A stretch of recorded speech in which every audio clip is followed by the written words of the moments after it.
Alright, so today my topic is athletes be paid. Now, the quote for today is Pay for Play, A History of Big Time College Athletic Reforms by Ronald A. Smith. When Ronald A. Smith made this, he kind of said to college athletes that they shouldn't have to go to school and rely just on scholarships and grants and other stuff like this and stipends. He thinks students that are athletics should be able to have some kind of way of living.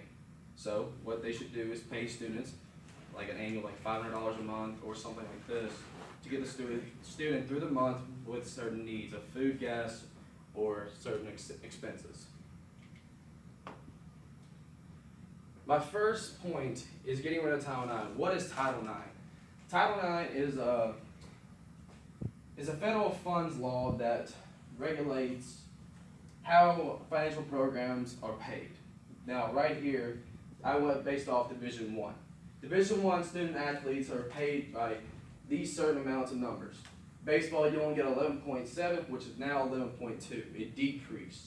Numbers are dropping as they are, as in softball's at 12, basketball's 13. They change throughout the years, and Title IX regulates these payments and funds so that it takes away money from the program and doesn't really give to them as much.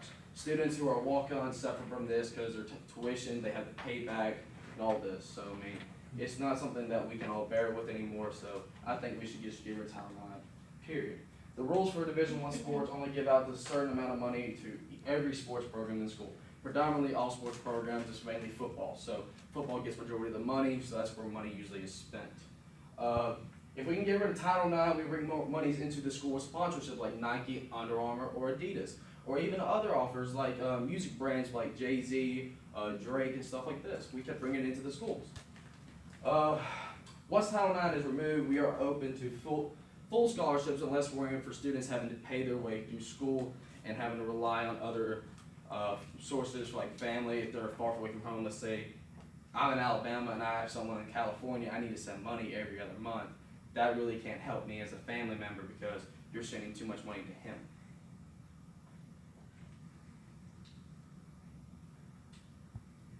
Second point, how will playing players help their financial issues? Over 1,000 Division I players go through a struggle in the United States. Most of these kids are struggling with their time at college because, I mean, college, we're all about the age of from 18 to 22. So we don't really expect, just to put all of our time in books and stuff. But when it really comes down to it, there are some kids that care and actually care about their living expenses and how they're going to get through every day in their life. So these kids that come from the other side of the U.S., like to big name schools like to Alabama, Clemson, Miami, schools like them, they come on full rides, mainly for football scholarships. You don't really see them come for baseball, basketball, golf. Students don't really come for those. Because the scholarships they are provided with, they're not really going to help them financially. Usually let's see if I'm correct, the state of Alabama's in-state tuition is around $8,000 per semester. So really, from out of state, it goes up to like $12,000. Just a $4,000 difference of what this could pay players so that they can benefit to putting money back into their school debts and all this, books, tuition, and help benefit them in their education.